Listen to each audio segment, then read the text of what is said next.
Today on the Nerdiest Podcast, we're going to be reviewing the first new addition to the Star Wars catalog in the last 7 years, The Mandalorian and Grogu. Did it live up to the hype, or was Kathleen Kennedy not actually the problem? Find out on today's episode.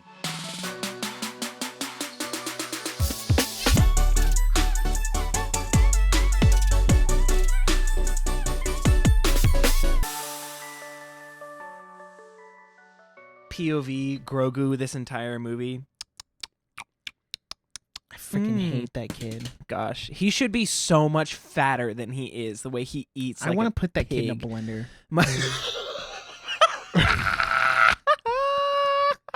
This movie did not help that. Maybe the childhood obesity crisis should affect Grogu. That's all I'm saying. Hey, welcome back to the Nerdiest Podcast, the show where nerds talk about nerdy things. As always, I'm one of your hosts, Mr. Jackson Glass, back after my sabbatical, and today we will be reviewing the infamous Mandalorian and Grogu. We're going to be going through our thoughts on the film, how it connects to Star Wars, and all these other things. But also, just a quick plug, we are also talking about Star Wars on the After Show this month, where we're going to be giving a full retrospective on where Star Wars is right now and what it could look like in the future. So if this is your thing, if you love Star Wars, make sure you're subscribed to our YouTube memberships, where you could become a YouTube member and get a free episode of the Nerdiest After Show every month. So thank you so much for being here and listening to us. It's not quite a free episode because they have to pay $5. It's a free you episode. Get a bonus episode delivered directly to you.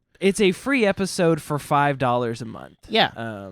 You get a free episode when you subscribe for $5 a month. That's what we'll say. Also, welcome back, Jackson. Everybody was asking about you because you were Thank gone you. for so long. I want you to know I did get really good at doing like social media plugs and stuff, and like doing the outro. I was really proud of myself. We leveled up. We were doing good. I was like, all right, I love that. I gotta pull my weight. You know what I'm saying? Good for you. I'm very proud of you. I love that you say that every time I'm gone.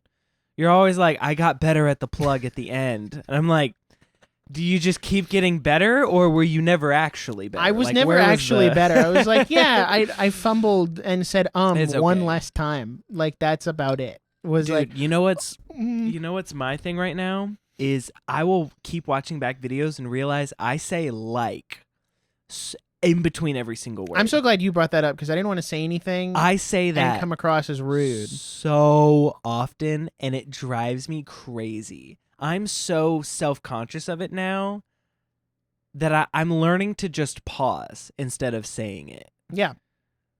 Anyway, we're back on the Nerdiest Podcast. I had a bit of a sabbatical, and I'll tell you why. Because I graduated college. Thank you very much. My Welcome. degree is That back there on the shelf. You know what that means? Yeah. Both of us are now college-educated podcasters. Golly, which means bro. we should. This is where the views really explode because we actually know what we're talking about. Right. We clearly know exactly what we're talking about because I got a little piece of paper behind me that says I went to film school. Right. I'm certified. I had that little, all right. Yeah. Listen, my classical Christian education is my homeschooler education. Yeah. I low key have a bachelor's degree, and it's in the liberal arts. So yeah. So get ready for the best podcast you've ever freaking heard in your life. Now that I'm graduated, I had a really great time off. Thank you for taking over the show. We had some really awesome guests. If you missed those episodes, make sure you go back because they were really good. So during my time off, I did my finals. They went well. That feels like a decade ago.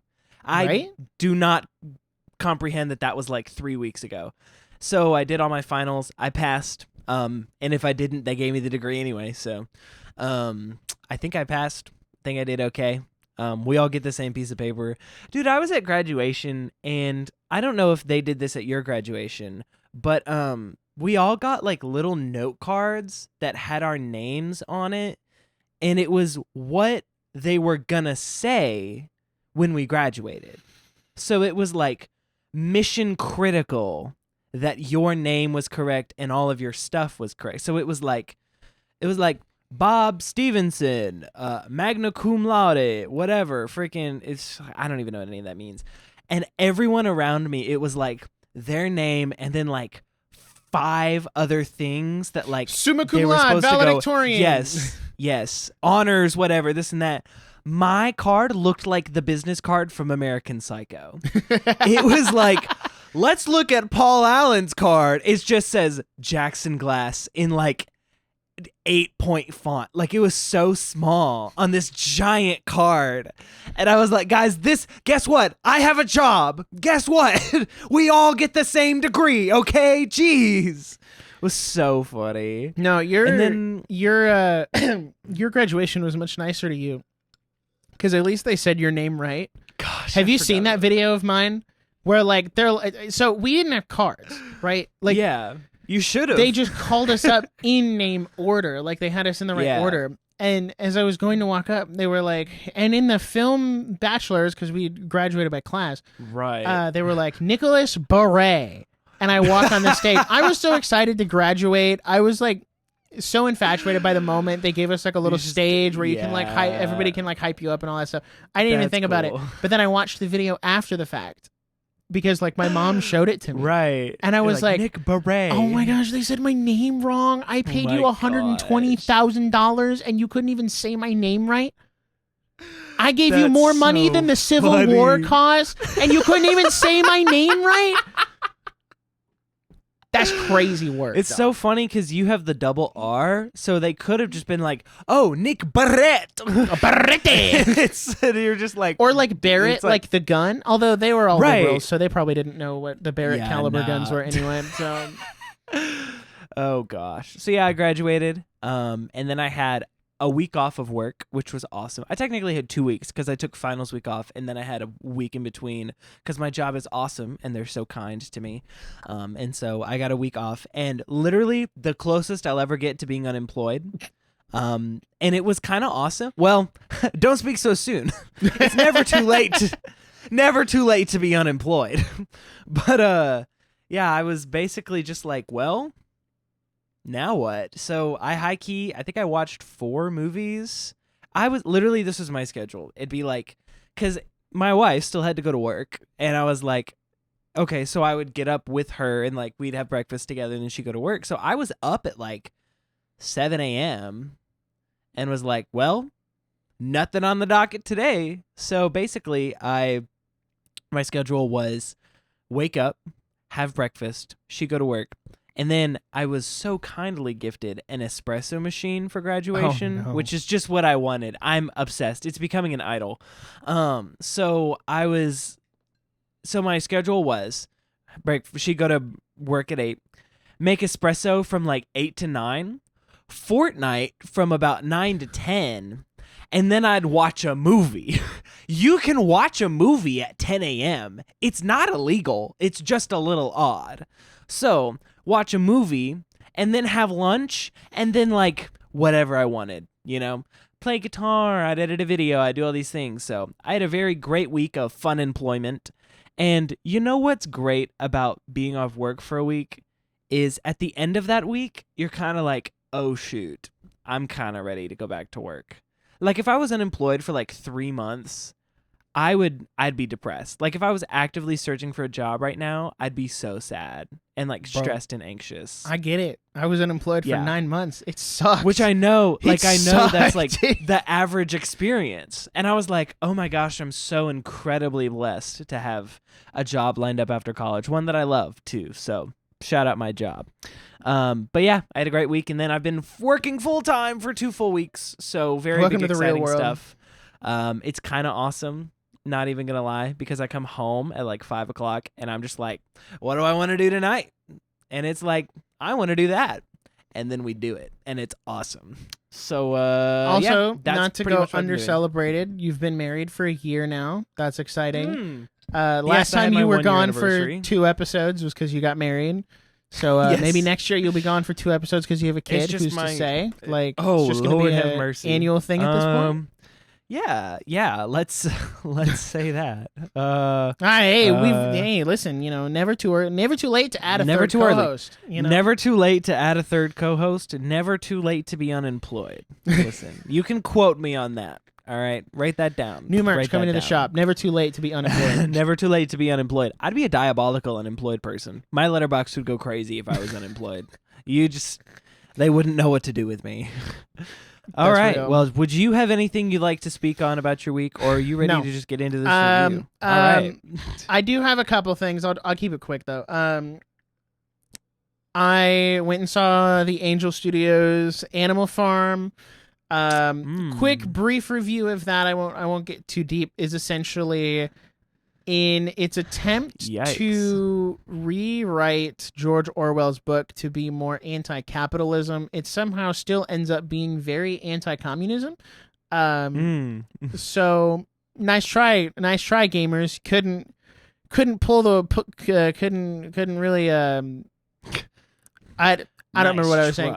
Nice try. Can't outsmart George Orwell. That's what I was gonna say. Anyway, I have now hit 55 hours in Tomodachi Life, and this game is incredible because what do you mean that Minecraft Steve can have a crush on one of my former coworkers, and former President Obama can have a crush on Rumi from K-pop Demon Hunters after they became friends by talking about Skibbity Toilet? Like.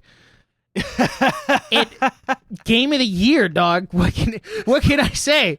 And like one of them asked me for a phrase that was like, what's a phrase that is like outdated or something in your world? And I put 6'7", and like so many memes have become friends because if you suggest like, what do you think they should talk about? They talk about 6'7", and so many memes become friends because they're like. You hate 6'7"? Yeah. Me too. All right, yeah, we should be friends. Like, yeah.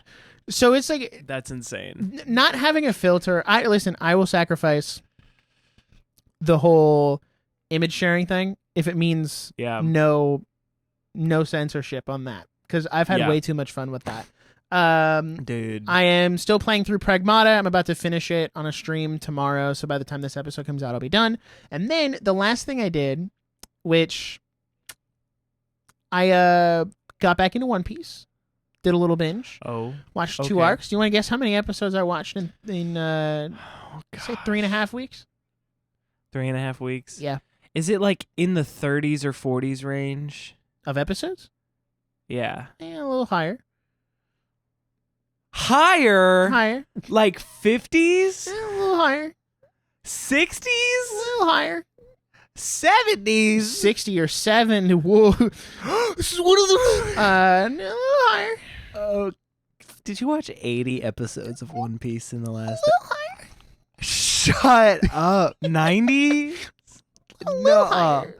Did you watch 100 episodes of One Piece in the last 110 3 weeks? Got through Fishman Island and Punk Hazard, which is pretty good. Literally listen, how? Listen, bro. Literally how? I need background noise when I'm at work. All right. Oh my word. So I'm just sitting there. I'm doing my work. Flip your phone up. Plug your headphones in. One Piece is going. I'm doing my work. Oh, that's crazy. Anyway, because like there was a ton of filler in there too, so I didn't even really have to pay attention to a lot of it. So I was like, okay, it's fine. So it was either that or listening to a podcast, and I was like, enrich my mind and learn things. No, lame. Blah. Listen, enriching is not real. The One Piece is. True. Amen, brother. Yeah. So yeah, no, that's all I got. Sweet. Well, guys, we're super hyped to talk about the Mandalorian and Grogu today. But before we get into that, I'd just like to say, if you're a fan of what we do on the show here, make sure you're following us on all the platforms. Subscribe on YouTube at the Nerdiest Podcast. Instagram is down in the link in the description. All of our personal stuff is down there too. That just helps us keep the lights on. When you subscribe on YouTube and watch on YouTube, you can watch a video version on YouTube, see our beautiful faces. Also, I'm making Instagram Reels, guys. I sold my soul to the algorithm, and guess what? Unfortunately, it paid off. So we've had some really great. I've been having a lot of fun on Instagram these last 2 weeks, being out of school, and we had a real. This was a big achievement, so I will document it here. Currently, we have a reel that I don't know where it's ending, but I made a reel that was like how life feels when there's a guaranteed movie theater experience on the calendar. Really simple. Made it on my lunch break. Like, it was chill. And today, just like exploded, like blew up, like currently sitting at 118K views, like keeps climbing. And AMC Theaters commented on it. The official account for AMC Theaters commented on it, and that was just a huge deal to us. So thank you to AMC Theaters, I guess. Come sponsor us, because low-key movie theater tickets are freaking insane. And if we want to go see movies opening weekend to review them for you guys, and then it's like $18 for a movie ticket. So yeah, big hype there. Go follow us with all the links in the description. So The Mandalorian and Grogu. Shoot. I don't know where to start on this one. Give me your general thoughts. Like, what were your expectations going in, and then general thoughts coming out? We'll start there. Okay. I would say spoiler free, but the funny thing is, like, the consensus online has been like, the movie's not good enough to spoiler tag. Like, there's nothing worth spoiler tagging in this movie. So, like, just talk about it. So, spoilers should be implied clicking on a review episode, but just be warned. Just, by the way, so basically, the first trailer came out for this, and we were like, oh my gosh, we're so cooked. Like, this is bad. This looks awful. It looks terrible. And then the second trailer came out, and we thought, oh, this actually looks kind of good. Like, it could be really good. There's some potential. I don't know what they were doing on that first trailer, but it was bad.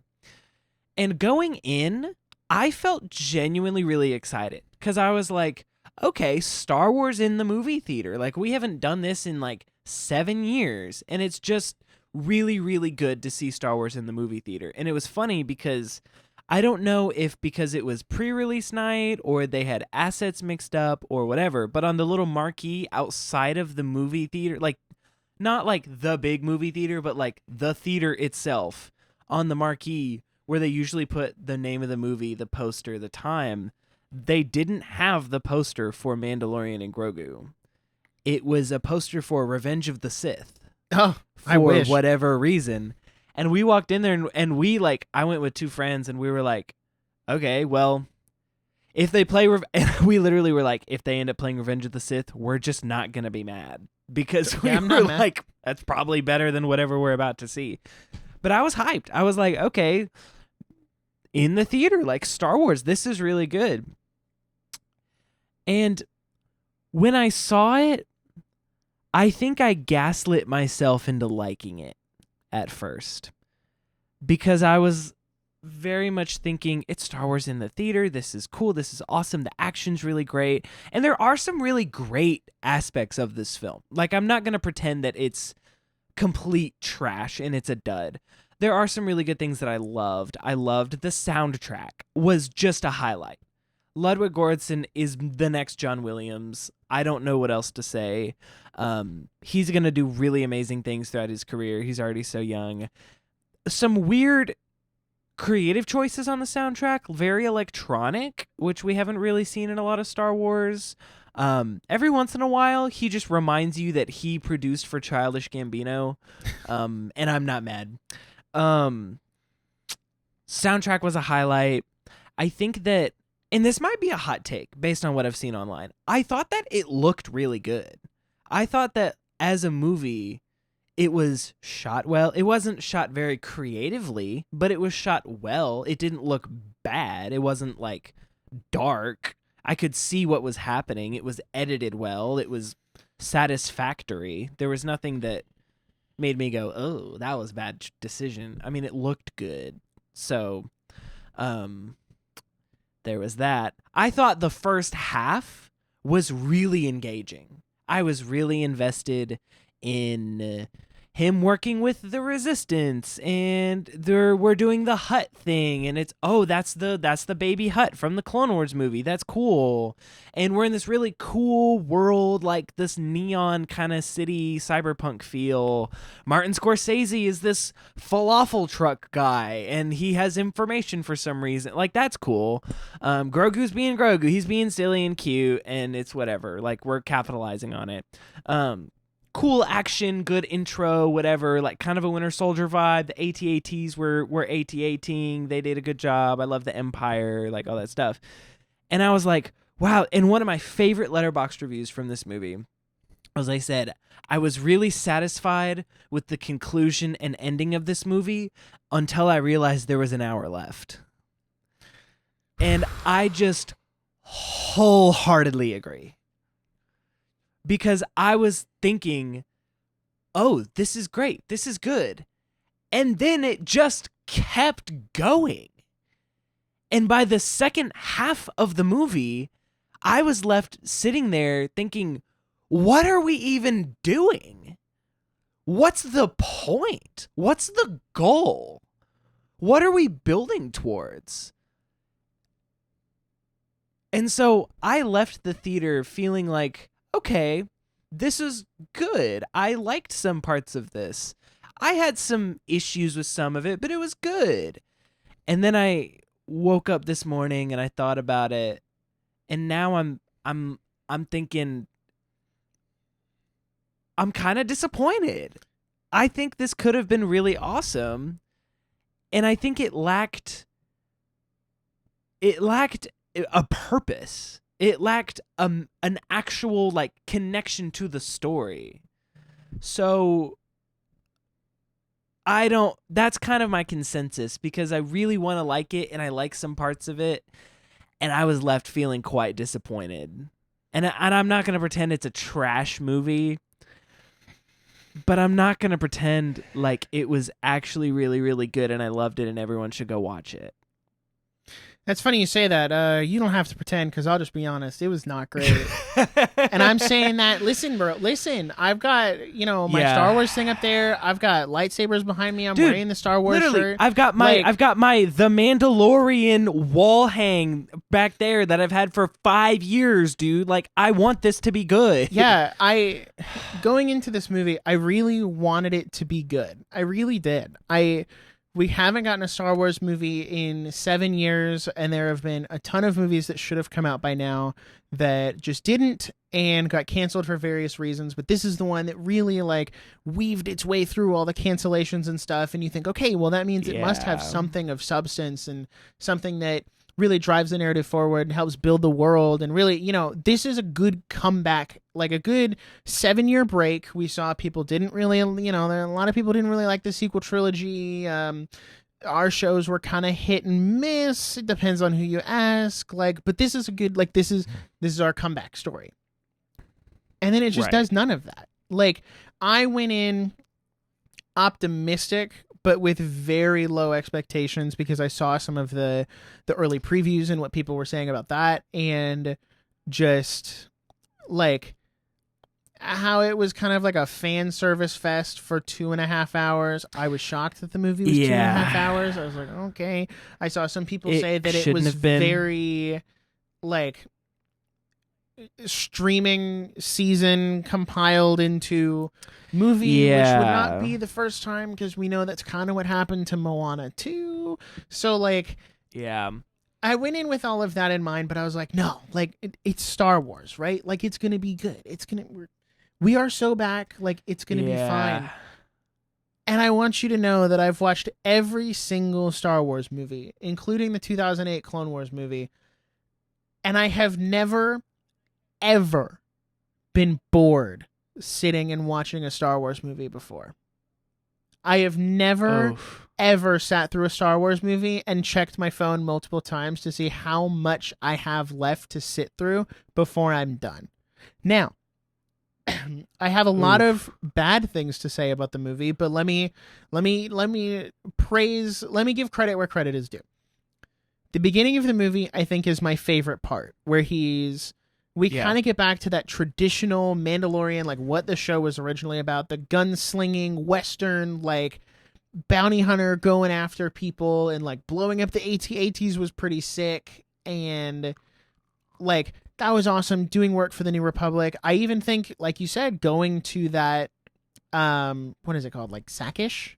No, it's not Sakish. Yeah. It's like Sakish or something. It's the best Skashi? song on the, hold on. Or something like that.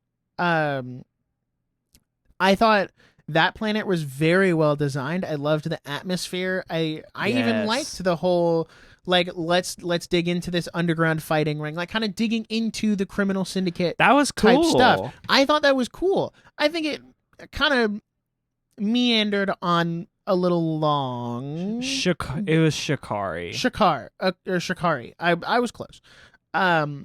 I thought that section meandered on a little long, but I don't think it was awful. I don't think it was terrible.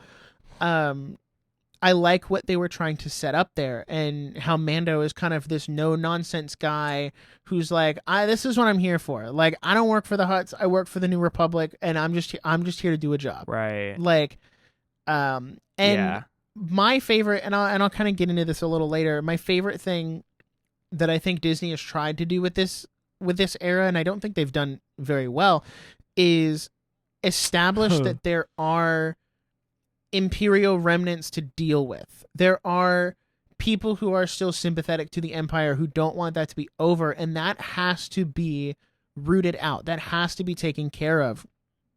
And they kind of dug into that with this movie because that's what Mando was doing. I don't think the Hutt subplot was awful. Rada being in it was kind of a, like, it wasn't, it didn't like hurt the movie, but I don't think it like really would have changed anything if it was anyone else. Right. So overall, I think there are some redeeming factors. You pointed out the music. I think all of the action is incredible.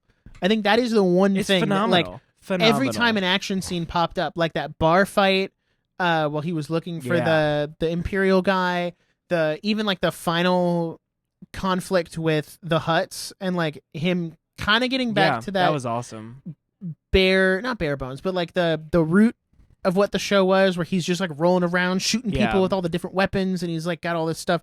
So like I thought that was really cool, but I just don't think it outweighs all of the bad. I think it was still paced horribly. No. It did nothing for the story. The Mandalorian has always had struggles with consequences. It walks back every consequence they ever try to set up. Grogu leaves at the end of season 2. Wow, great consequence, like moving the sword foot. Nope, comes back halfway through the Book of Boba Fett. His Razor Crest gets exploded. Okay, well, he's going to get a new Naboo N1 starfighter. Well, he's got that back in this movie too.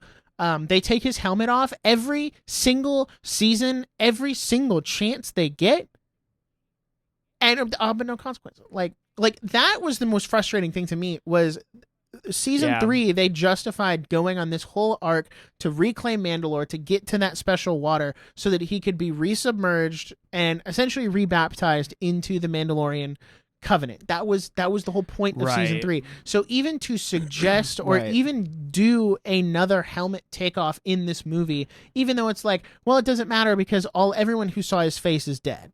Like, so it's fine. But it's like, but then why would you do that? Like, that doesn't make sense to me. I know it's, we need our Pedro Pascal money shot because, we need to see his face and he's the star. But like, I don't know. I just feel like that's something that really frustrated me. My thing is that if this is his religion, if his whole thing is I have to keep the helmet on for religious reasons, this is my creed, this is the way, it's the whole thing.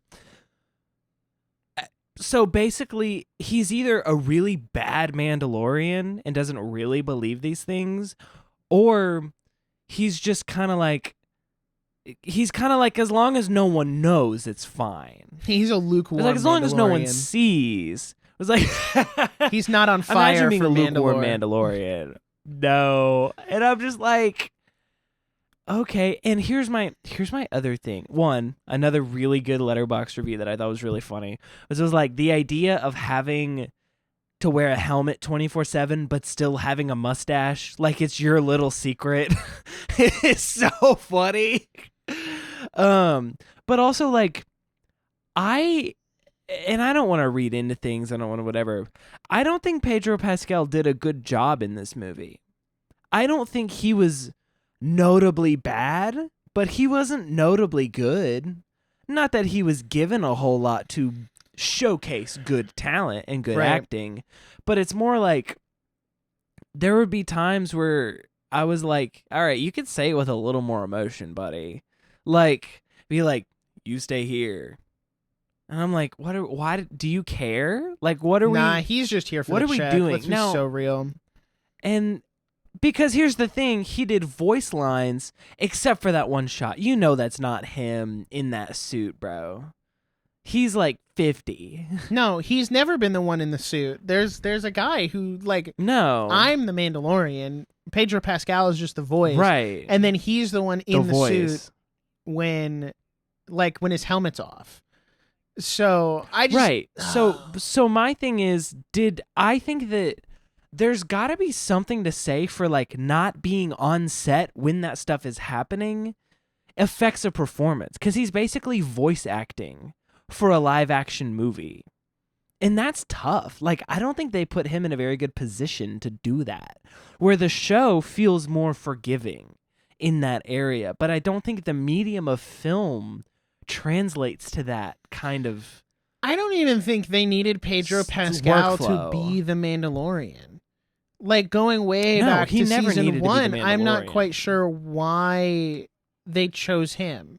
Because this kind of goes back to like James Earl Jones as Darth Vader. Like, even then, yeah, he wasn't the one in the suit, but he still did a really good job. But that's the thing is. But then the guy in the Darth suit, Vader. The guy in the suit, David Prowse, was the one who, when they took his helmet off, that's who was under the thing. So it's like, maybe the guy who's in the suit should just be the face. Should just do the lines. And, let him do the lines. Or even if you want Pedro Pascal to do the lines for the sake of, like, stardom or whatever, let the guy in the suit be the face of the Mandalorian. Like, right. Then call it a day there. I don't know. It's so ridiculous. I don't know. That was frustrating. That point of there's no consequence for taking off the helmet is also my biggest frustration, because they're like, we have shamed you. I know the shame that it brings upon you to remove your helmet, yada da da. When it's like, as a viewer, I'm like, I've seen him without his helmet 4 times. Right. Why on earth should this feel impactful at all? And then they toss him his helmet again? Why would they toss it down to him there? That makes 0 sense to me. That the Hutts, these evil crime lords, are like, here's your reward for killing our monster, your helmet back, the one we took 2 minutes ago. Yeah, like, we just took it off to shame like, we had to you, get from A to B. and now we're giving Now it you back. can put it back on. You can put it back on. I'm joking. It's a prank, bro. Like, I'm joking. And I'm just like, that just doesn't make sense. And it's hard because, like you said, like, the water fight was awesome. Like, the creatures were super cool. And there was a lot of, like, references. And, did you notice? I didn't notice, someone had to point it out to me, was that the arena battle that they do in the crime syndicate, that's the board game that they play in A New Hope. Okay. Can I be... That's like the arena game. Can I be like a little negative Nancy here? I low-key kind of... Yeah, you can. Well, okay. I don't want to say hate, because hate's a strong word, but like, I simultaneously like, but also despise that kind of fan service. Because like, it was fan service. It's like, if you know, you know, which is the kind that I like. But it was like that on top of Rada's here and Embo's here and like, hey, he's riding an AT-RT. That's that thing from the Clone Wars. Remember, that's that thing that the clones use, right? Isn't that cool? Like, yeah. And then like, oh, that's a shore trooper helmet. Like, yeah. Like, the constant self-referential stuff that was in this movie kind of got a little noticeable at the end. Like as you get closer to the end. Here's my thing is you can do that if you also do a good story. Right. Like the self-referential stuff has to earn its place, and it never earned its place in this movie. I'm such a lore head that like the fact that there was an AT-RT with a stormtrooper on it at all, like kind of made me upset because unless I'm mistaken, in no other Star Wars media have we ever seen an AT-RT anywhere near anything Imperial. That was retired long before we get even to 4, 5, and 6. Like the closest you could say is like, oh, actually, in Episode 3, Revenge of the Sith, you see clones riding AT-RTs after Order 66, which is technically the Empire. It's like, yeah, okay, but that's like we're like same day. It was the Republic 20 minutes ago, type stuff. This is not 20-something years later. Where'd you get this tech from that shouldn't be there? Like, that bothered me because it was just there to be like, isn't it cool that the Mandalorian can ride an AT-RT? Like, no, stop it. Stop. And I hate it because this is a purely, and I hate to do this to my goat. This is purely a Dave Filoni thing. He, as I look back, is a very self-referential person.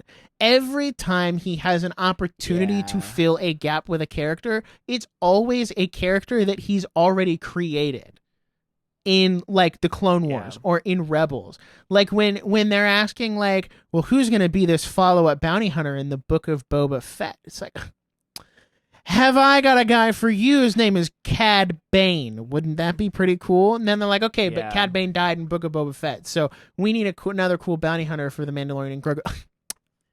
Have I got a guy for you? His name is Embo.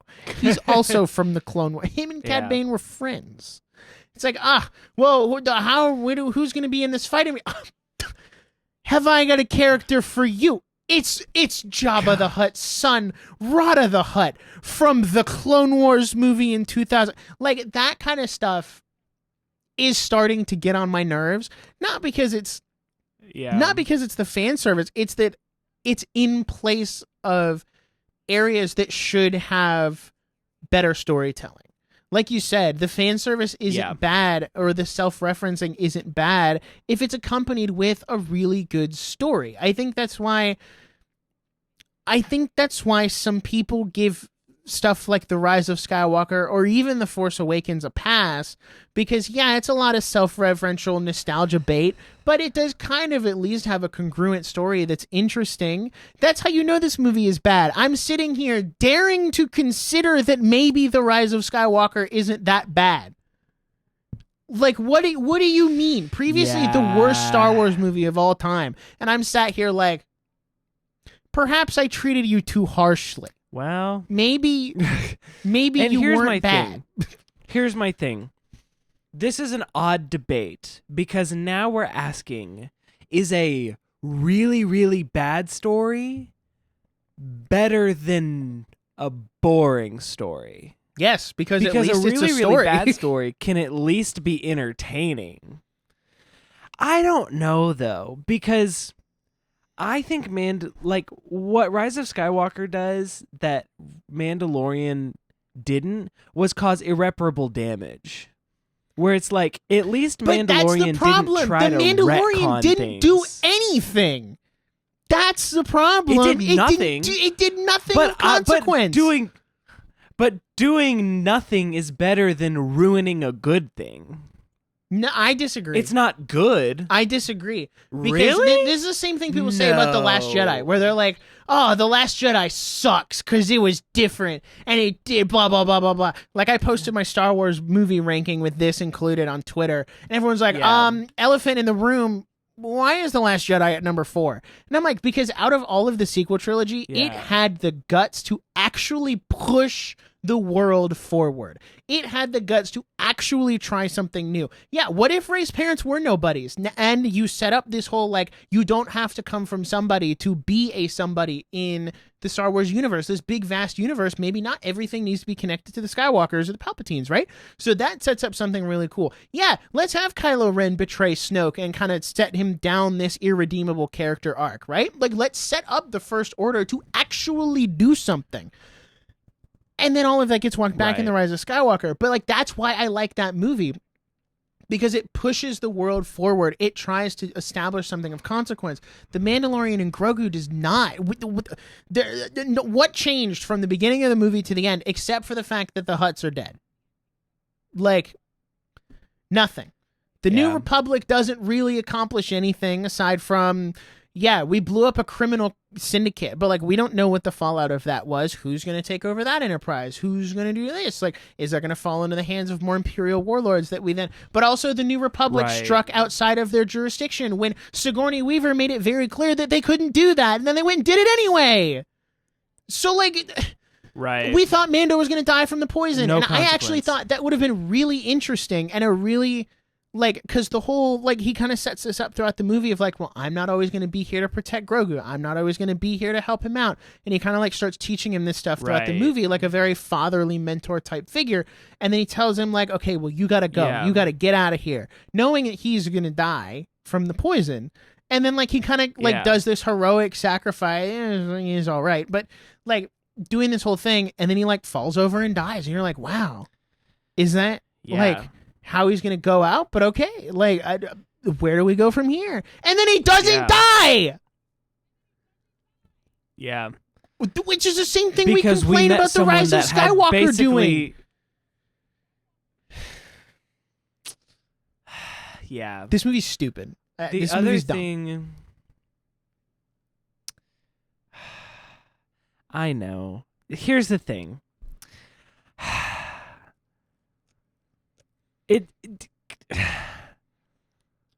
Nothing happened. Here's the thing. It's small. It's a small, insignificant movie. Nothing happens. And here's the thing. It's not even nothing happens in, like, a cool way where it's like slice of life kind of thing. It's like, oh, you genuinely, like, could not watch it and have no repercussion of what's coming next. Maddie asked me... Because here's the thing. Say you do... Maddie asked me, like, what... Like, how was it? And I was like, I mean, we could skip it when we get to it on our Star Wars watch. Like, because we just watched Return of the Jedi. And I was like, we could skip it. It's not. No, here's what's interesting. I would argue the only other skippable Star Wars movie is Solo. Oh, no, I hard disagree. How can you say that? You've never seen Solo. It's the thing where it's like, yes, I have. You have? When did you watch it? I watched it once all the way through. Yes, I watched it once in, like, 2022. Oh, okay. I rescind my comment then. I rescind. I did not know you had since watched it. I watched it and then was kind of like, I'm good. Like, I've seen it, but it's one of those, like, I couldn't really tell you what happens. It's kind of like, okay, it's like you can get more information out of it if you want it, but I would not consider it a required watch. Like, Rogue One is kind of a required watch. I guess that's true. Is that just based on, like when you say required watch, like what how is it serves the larger story? Okay, I gotcha. And then I guess I would say that Solo could fall in that category. I would say Rogue One serves the larger story in an important way, because it sets up the New Hope so perfectly and does such a good job. My thing is, it's so frustrating because we keep getting these movies from Marvel and Disney and these other, like, these big studios that are like, we're setting this up, we're doing this, we're doing that. And I'm like, okay, why are we always setting something up with no payoff? This movie didn't even try to set anything up. There's nothing to set up. You know, I wonder if that's why this movie feels inconsequential. Because I think originally, I actually don't know. I may be speaking out of line here. Right. I think either this was supposed to be season 4 of the show, which also doesn't make sense because they completely abandon all of the through lines from what they were going to presumably do in season 3 at the end of season 3 in a presumable season 4. Because I always felt like season 3 felt like the setup, like the really boring setup to a really good 4th season that would end the show. And it sounds like they're done with The Mandalorian right now based on the interviews I've seen. Like, the Jon Favreau is not talking about a 4th season at all. And Pedro Pascal was like, yeah, if they want me to come back, I'd do it again. Like, I would come back. And I'm like, oh, so we're just like done. Like he doesn't know. Like, yeah. But from what I initially heard, this was supposed to have like either set up or be some kind of crossover with Ahsoka, where that show left off, to then set up this grand, or no, it was supposed to be a setup alongside Ahsoka to set up this like grand crossover movie that brought together the entire Mandoverse, as they were calling it, of like the Mandalorian, Book of Boba Fett, Ahsoka, like, and they were all gonna fight Thrawn. Because I remember we talked about this in our Ahsoka review. Of like, well, we all know how that's going to end because Thrawn has no significance in the sequel trilogy, so it's a fruitless endeavor anyway. Like, but even if it was setting up for that, I feel like it would have had a little more motion. It would have been a little more interesting. Yeah, because at least we would have been setting something up and doing so. It would have been pushing the plot forward. This feels like such a nothing burger movie. Yeah. My thing is, I'm so frustrated because I'm so conflicted because I feel like I'm like, this was fun. There were some good parts I enjoyed, but it's not Star Wars. Like, Star Wars is supposed to be good. Does that make sense? Yeah. I don't feel like we should make bad Star Wars movies because I feel like, is it bad to say I don't feel like it should be that hard? I feel like there's so many good Star Wars materials that we can pull from. And like maybe have just the basics of storytelling down. That would be nice. To be like, hey, maybe this character should have an arc.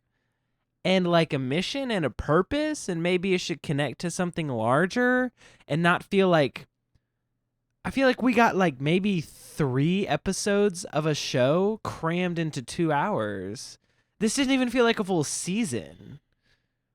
It felt like, and maybe we're just used to getting long form Mandalorian because it was, you know, it's a show, it's longer, but they didn't put enough it almost felt like they had like 3 or 4 loose ideas for a season and they didn't really know where the integration was, how it was all going to come together. So they just like kind of like thought dumped into a 2.5 hour movie. Someone reviewed this and described it as they strung together episodes of Mando season 4, but only the filler episodes.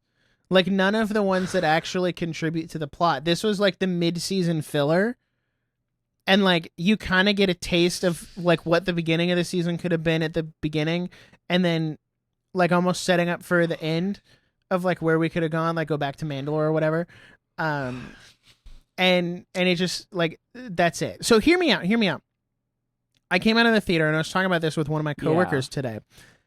This movie has so much potential, and I think let me read you my Letterboxd review because I feel like that summarizes the point I'm about to make. I gotta pull it up. It abandons its most interesting premise of Mando hunting down Imperial remnants after about 15 minutes in favor of a Dave Filoni original character subplot filled with even more Dave Filoni OC fan service. So, I left the theater and I thought, you know what would have been really cool to watch? You know what would have been really interesting? Actually hunting down the Imperial remnants. Actually hunting down these people who still want to, and I know you might say, but that's kind of what the first 2 seasons of The Mandalorian was with Moff Gideon. Like, it was hunting down Imperial remnants. I'm like, yeah, that's why it was cool. Like, that's why Moff Gideon was so cool, because he was this this freak, and also who was Moff out Gideon of the loop. He was an awesome villain. He was very well put together. So good. So I'm like, if we could have spent the whole movie, even if it was just him going on mission after mission after mission after mission, because she had a ton of little cards, and he said, we'll take out every bad guy in your deck of cards. Yeah. And then we saw him take out two. Yeah. There's more potential and then just there. kind of get chased around by the Hutts for an hour and a half. Yeah, you know what? I lied. I can't say this movie has no consequences, because Mando does suffer consequences for backstabbing the Hutts. So, like, there's some consequences there. So I can't say it's devoid of consequences. So here's my thing. The action is very good. That's a highlight of the film. My question is, do you think that he might be just like a little overpowered at the moment? I felt like he just could kind of walk into any room and win. Like the final battle between the Hutts, I was never like, oh, is he gonna win? It was like, oh, this is gonna be a cool choreographed fight scene, and they're like, Grogu's gonna save them, and it's just gonna be that. I don't feel like he's overpowered. The only time I felt any inclination of that was actually when he was fighting the like water snake, because that big thing pops up out of the water, and I'm like, all right, you've got no guns, no weapons aside from this spear. You're not winning that fight, bro. You are not a Jedi. Yeah. You are not, like, I understand you're a very well-trained bounty hunter. You're not that guy, pal. Like, that was the most unbelievable part of the movie. I was like, really? Like, cause I harken back to that scene from the first season where he was trying to fight. Do you remember when he was trying to fight that giant, like, horned monster? And like, it was charging at him, and he had all of his weapons, and he still couldn't fight it, and he still lost. So, like, you're telling me, with all of his weapons, he loses that fight, but with none of his weapons, he wins against this giant water snake in its natural habitat, like, in the water. So, home field advantage. Yeah. Like, I don't know about that one. The other ones, I think the fight against the Hutts was fine because we saw him, like, gear up. So, you know, at least, like, you have a working knowledge going in of, like, okay, he is very skilled with guns. He is very skilled with, like, swords and physical weapons and stuff. And he's got, like, his gauntlets are reloaded. Like, so I think going into it, and they did a good job of, like, he didn't really fight all of them per se. He kind of, like, dropped the rocks on those ones and cut off the pathway. So they kind of navigated that, I think, a little more interestingly. He was just like it was a smarter, not harder kind of fight for him. But I also think about, like, he's, there's a very funny moment. Little Grogu builds him a hut, and he pushes Mando into the hut. He hits his head. He covers his feet with, like, leaves because the hut's not big enough, whatever. All these droids walk by, and they're like, we can't find him, whatever. He's buried. We can't see him. And I'm like, do you not have, like, heat signature kind of literally thing going on? Is he pronounced dead? Because he's like, it felt like a Looney Tunes where they like hide behind a corner and no one sees them. I was like, can you just not like do a little scan, like your little like card, like the Battlefront card, like the scan pulse? Like, do you just not have like one of those that could just like, you could have eliminated this entire problem. And then can I just ask, like, Grogu goes and finds this guy. He's on his front porch and he steals food from him. Who was that guy? No clue. Who is that? No clue. That's actually one of the only new characters invented for this movie. What is he? Oh my gosh. I don't know, man. Now, Grogu was doing some very Yoda things. He was doing some very Yoda things in this movie. He was in like the swampy region, very Dagobah of him. He was building huts. He was using a cane. He was, using the Force. He's getting better, more powerful. I'm more just like, dude, what are we doing? Like, what was Grogu's purpose in this film outside of being cute? Making sure that the Mandalorian doesn't die. That's it. Like, I understand their little like. Well, this is what sucks is I think that the first season of The Mandalorian is so freaking good because Grogu is his cargo. Like, he's the whole goal is to get Grogu to this place and like preserve him because it's like this internal conflict. It's the Mandalorian. It's Din Djarin, who we just completely wiped his name off the planet, by the way. It's him, the Mandalorian, carrying Grogu to this place to do. He's has this internal conflict. I'm a Mandalorian. Weapons are my religion. Like, that's what he says in the first season. That was an iconic meme for a long time. But he's actually a very peaceful person. He doesn't want to fight. He's trying to save this little creature that he kind of has a father-son relationship with. It was very emotional. It was very tender. And I felt like their relationship was sidelined to, they were either all father-son, and it was him telling him, put your seatbelt on and do these things, or they were just a sidekick dynamic duo. There was no like emotional heart to their relationship anymore. It was more just these cues like, hey, this is cute, this is funny, this is a dad moment, haha, or, oh, they're sidekicks, they're fighting, it's this and that. There wasn't a goal, there wasn't an end point. Grogu didn't have a reason to be there.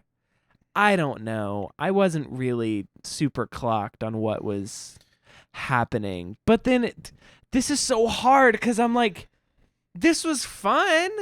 The first half was fun. So I'm not like 1 star, but I'm like maybe like 2.5 stars out of 5. What did you give it on Letterboxd? I haven't done my Letterboxd review yet. I got back really late last night and I just had to like process it.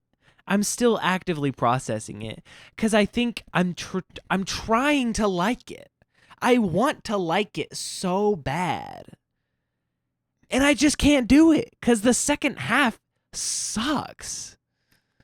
I gave it bad. I gave it a solid 1.5 stars on letterboxd.com. Golly, dude. It like, golly, Bill. I don't know, man. I can't like it more than that. I thought about like, would I go see this like $5 movie day, or like would I buy this on Blu-ray when it comes out? That's kind of my barometer for movies. And I was like, am I going to buy the Blu-ray when it comes out?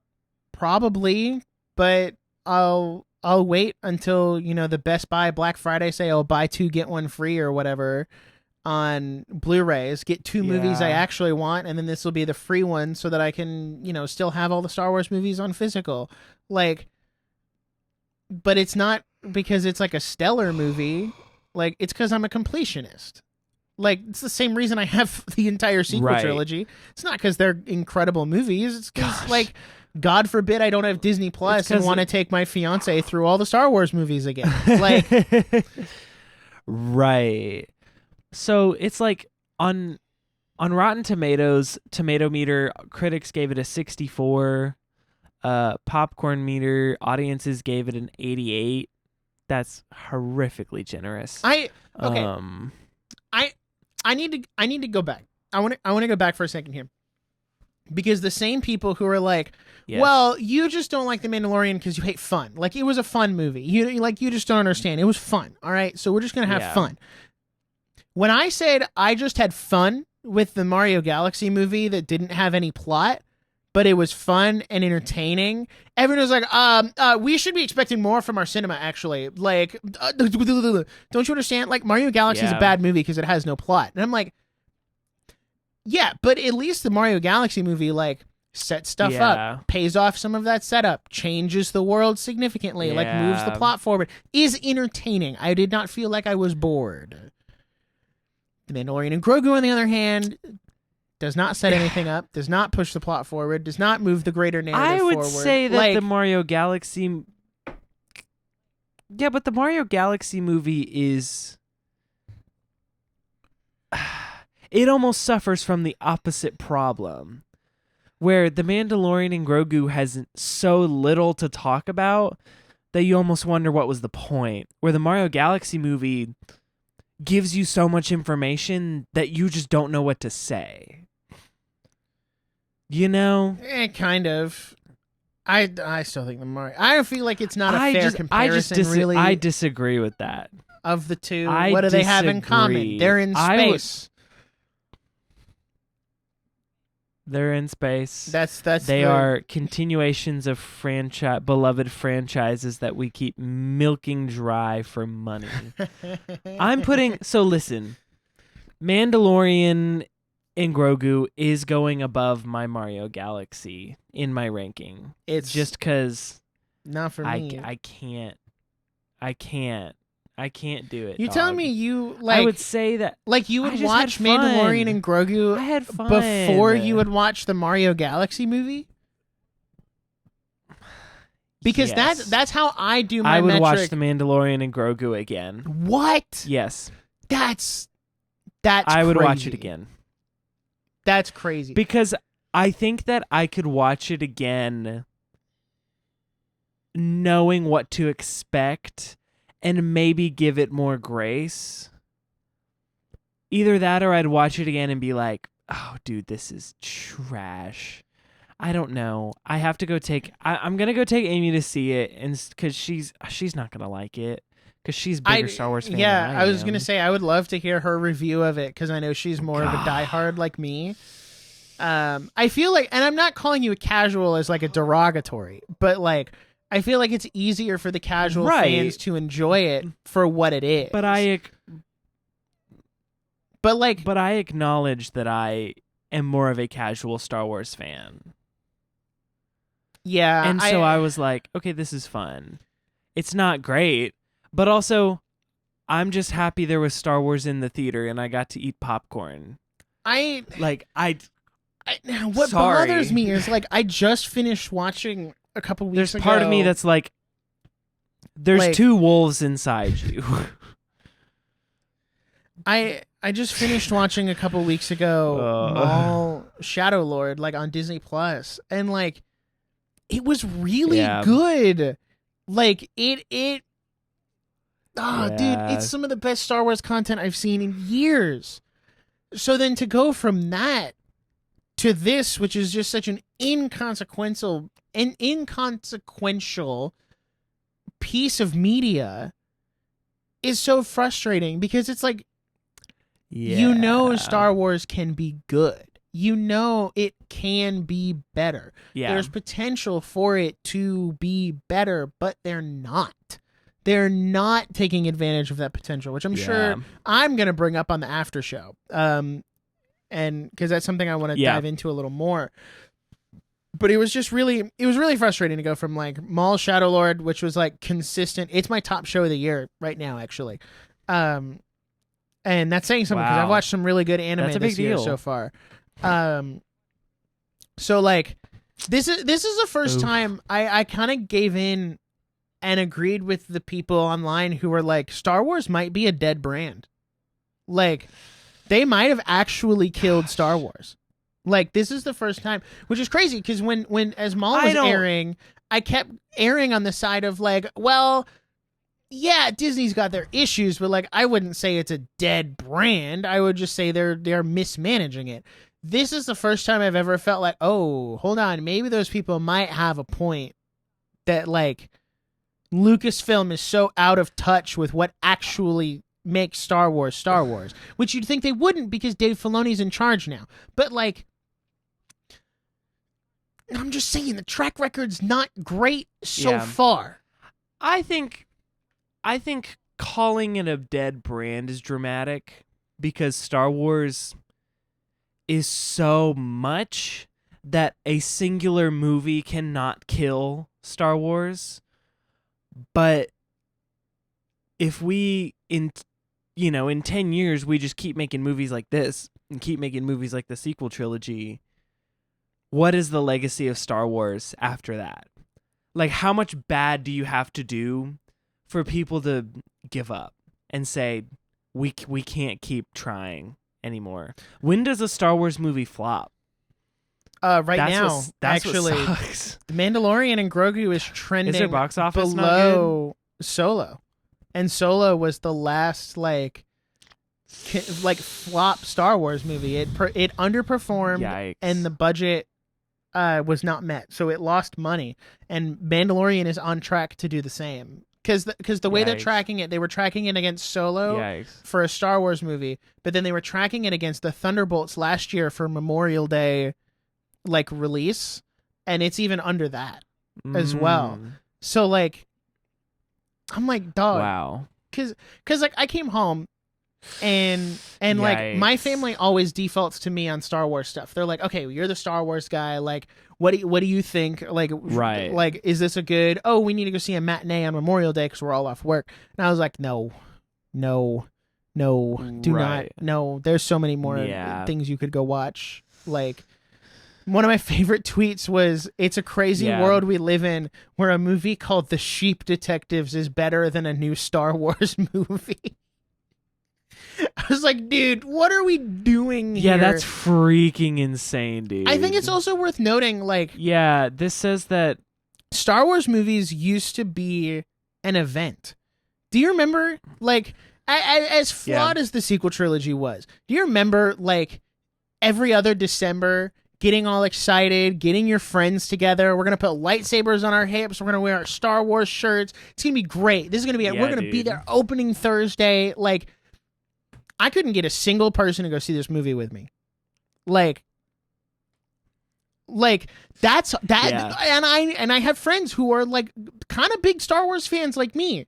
And they were like, I'm busy, you know, I don't really, movie theaters are expensive, you know, like, it's whatever. Like, you can tell me how it is after. It's expensive, it's far. Like, but Star Wars, like, this used to be an event. We used to be excited. You've kind of watched the same thing with Marvel. Yeah. Like, Marvel movies used to be an event, and now they kind of just come and go. Yeah.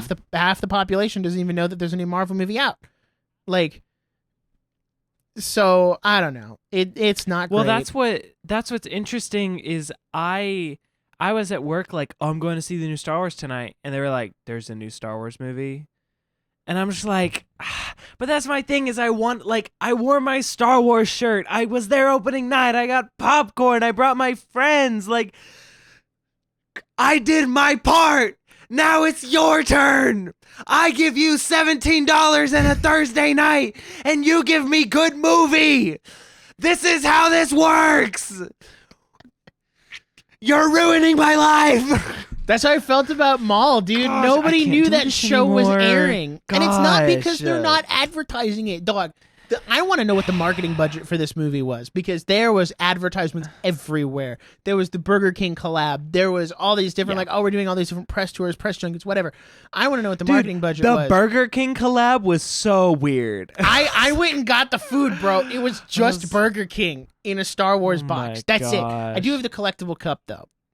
And I'm like, kind of like, Why did you go? Because oh my gosh, Burger hopeful, King is so gross. I know. Burger King is dog. It's not like my first choice. I want to believe in something. Burger.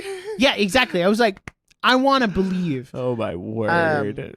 But no, like, that was the problem. Is it's not even a lack of marketing. I think it's just the way Disney has mismanaged this IP and this brand has caused people just to not care about anything new that's coming out. So it's not lack of marketing. It's not lack of, people not knowing. There is the marketing, but nobody pays attention to it. Nobody cares enough to note in their brain, oh my gosh, there's a new Star Wars movie.